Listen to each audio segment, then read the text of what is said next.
Our movie begins with the king of the kingdom of Oria leading his soldiers to a specific cave. There, a massive dragon traps them and within seconds, kills all the soldiers. When the king's turn comes, he begs the dragon for forgiveness, but we don't know what happens next.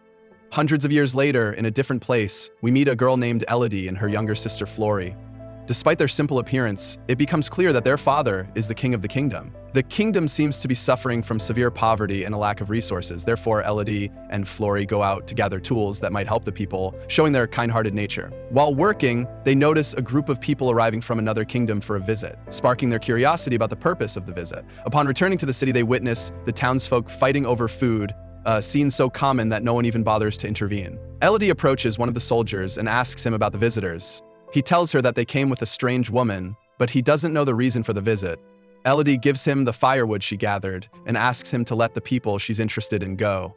This reveals her kind nature and willingness to do anything for her people. Upon entering her father's palace and his wife's quarters, Elodie sees the woman who came to visit them. As soon as the woman lays eyes on Elodie, she focuses intently on her and says, "She will do just fine."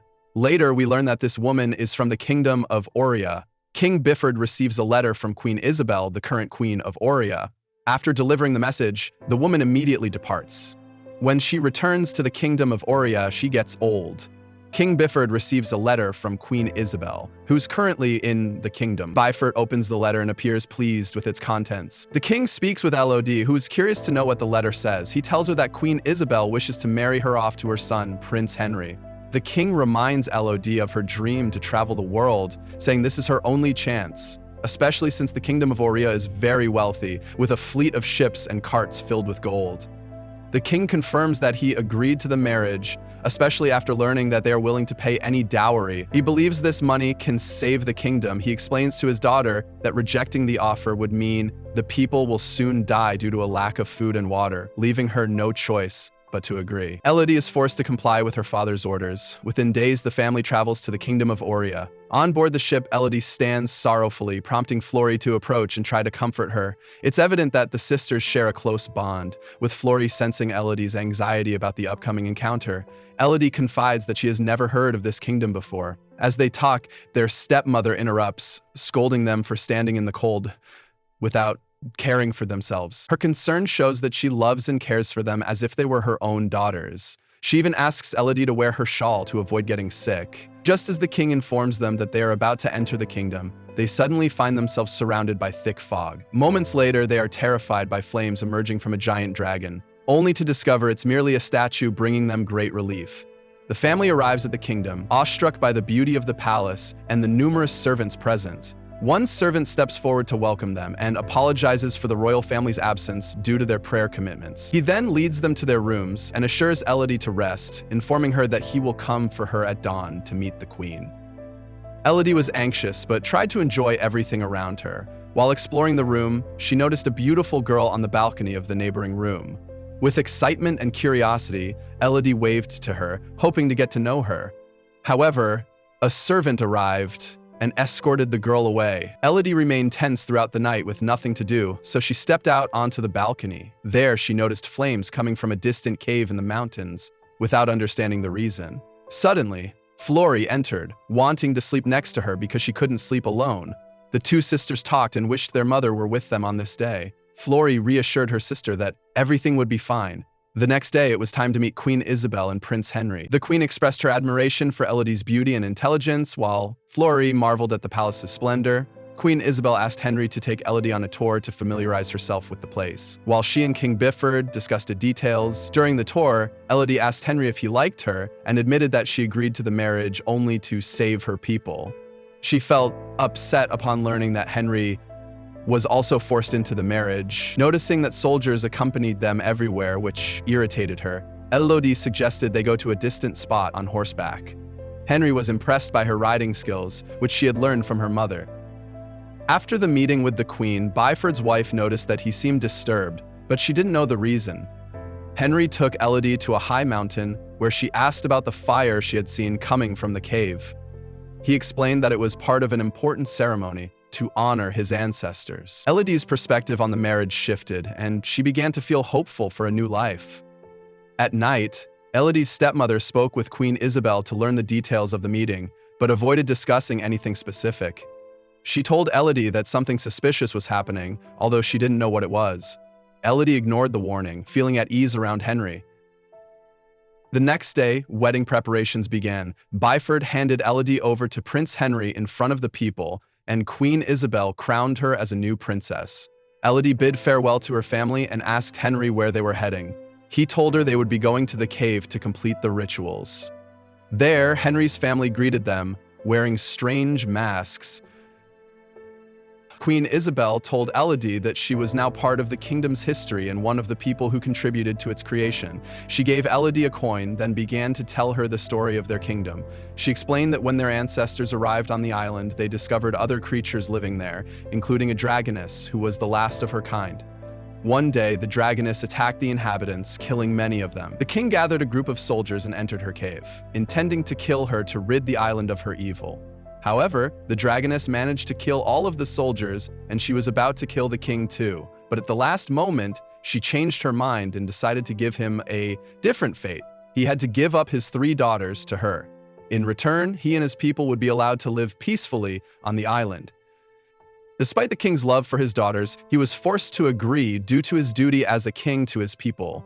Isabel continues her story, explaining that ever since that event, the kingdom has celebrated 3 occasions every year to commemorate the 3 daughters. She then takes a knife and cuts Henry and Elodie on their hands, making them hold hands so their blood can mix. She announces to the people that Elodie has become part of the royal family, and their blood now runs through her veins. Isabel asks Elodie to throw the coin into a deep place inside the cave. After the ceremony, Henry approaches Elodie under the pretext that it's part of the ritual. But to Elodie's shock, he throws her into the deep, dark pit of the cave. The impact knocks her unconscious. Hours later, Elodie regains consciousness, shocked by what happened but relieved that she's still alive. She tries to call out for help, but the place is completely empty. Overcome with fear, Elodie breaks down, and as she tries to climb the rocks, she cuts her hands and falls again. Suddenly, she looks around and finds personal belongings belonging to other girls, and she deduces that they were victims of the dragoness. Now she realizes that she is the new victim. As Elodie sees a light coming from afar, she walks toward it and finds a burnt bird. She tries to put out the fire using dirt, but she is shocked to discover a large number of burnt birds falling to the ground, dead in the same way. It appears that the dragoness was responsible for this. Elodie senses the presence of the dragoness nearby, so she runs to hide, but she soon hears the dragoness's voice commanding her to say her name. Despite her fear, Elodie feels compelled to respond. The dragoness tells her that she can smell the royal family's scent on her, and that she's accustomed to taking victims from that family as punishment for their actions. Elodie doesn't understand what she means, but when she senses the dragoness approaching, she panics and runs in the opposite direction to avoid the fire that's emanating from the dragoness. Suddenly, she finds the body of a girl in front of her and recognizes her by the necklace she's wearing. It's the same girl she saw when she first arrived at the palace. Elodie realizes that this girl was the dragoness's first victim. She continues running until she reaches a narrow cave. Despite her efforts to avoid the fire coming from the dragoness, she is seriously injured on her leg. She tears a piece of her dress and wraps it around her wound. Then she uses the chain she has to light her way and reaches an extremely narrow cave. She starts crawling inside, eventually reaching the end and collapsing on the ground. Still, she keeps struggling to escape the place. Elodie reaches a strange place full of glowing creatures. In that moment, she realizes she is at the edge of a high mountain, on the verge of falling. She pulls out the knife from her dress and uses it to anchor herself to the rocks, saving her life. Then, she collects a few glowing insects to light her path. Along the way, she finds a small lake, but when she tries to drink from it, she discovers the water is not clean. Luckily, she finds plenty of snow around and drinks the water flowing from it. Suddenly, the snow starts melting quickly, and she realizes that the dragoness has arrived, and the place is heating up due to the fire coming from her. Elodie searches for a place to hide until she finds a small hole marked as safe, where the dragoness can't reach her. She starts to feel safe, but discovers personal belongings from other girls along with a list of their names. Her curiosity leads her to wonder if any of them had managed to escape the cave. But turns out, any of them had managed to escape the cave, and so she's exhausted. Elodie falls asleep and dreams of the girls who entered the cave. When she wakes up, she finds that the insects have gathered around her wound. She tries to push them away, but realizes that they secrete a substance that helps heal the wound quickly. Elodie is amazed and uses the insects to treat the rest of her injuries. After a while, she discovers a map of the area and learns that there is only one way out, though it's difficult. After much struggle, Elodie reaches the cave's exit, which is at a very high place. She uses a fallen crown to climb. Halfway up, she sees the dragoness waiting to devour her if she falls. Elodie fights to keep going and finally reaches the top, but to her surprise, there's no way down. Suddenly, she spots a group of soldiers and tries to call out to them, but the distance is too great and her voice doesn't reach them. Elodie feels despair, but suddenly she hears a voice calling her. The dragoness moves toward the sound and Elodie follows, eager to find out who has come to save her. It turns out to be her father, King Bifrid, accompanied by a group of soldiers. She hears his voice and walks toward it. Along the way, she finds 3 dragon children dead, having just hatched from their eggs. She realizes that the story she had been told isn't true, and it was the king who ordered their deaths. The dragoness killed the soldiers to take revenge and decided to take the king's daughters as a way to make him feel her pain. Elodie watches as the dragoness kills the soldiers, then moves toward Bifrid, who draws his sword to defend himself. The dragoness knocks the sword from his hand and injures him badly. She confirms that she smells Elodie's scent, meaning she has been watching them. The dragoness demands that Bifrid call for his daughter, but he orders her not to reveal herself, fearing for her safety. The dragoness grows angry and decides to kill Bifrid. Suddenly, Elodie senses movement around her and runs to find her father. She seizes the chance to see him. Bifrid apologizes for what he has done and appears to be filled with regret. He tells her she must find ropes to escape and that she will find Floria and her stepmother waiting for her to escape together. As soon as he finishes speaking, he dies in front of Elodie, and she hears the dragoness approaching her. Forced to flee, Elodie uses the ropes to escape the area. The dragoness continues chasing her, and Elodie hides among the rocks while the dragoness causes widespread fires in her search. Elodie sees Isabel, who realizes what happened and guesses the situation. Isabel then searches for a substitute to present to the dragoness in place of Elodie. She storms into Floria and her stepmother's hideout, where they were waiting for Bifrid to return with Elodie so they could escape, and kidnaps Floria from her stepmother. Isabel then orders her son Henry to throw Floria into the bottom of the cave. Despite Henry's objections, especially since Floria is still young, he is forced to obey the orders. The next day, Elodie wakes up after having fallen asleep among the rocks from exhaustion. On her way to the palace, she is shocked to find her stepmother, who tells her that they have taken Floria. Elodie decides to return to the cave to save her sister. When she reaches the cave, she uses ropes to descend to the place where the dragoness was sitting, next to Floria, unconscious, waiting for Elodie to come and save her sister. Elodie makes a noise to draw the dragoness's attention, and when she moves away, she enters to check on Floria and wakes her up so they can escape together. Suddenly, they hear the dragoness returning. So Elodie orders her sister to hide behind the rocks. Elodie grabs a large sword and faces the dragoness, trying to speak to her, and says, "The kings have deceived us both."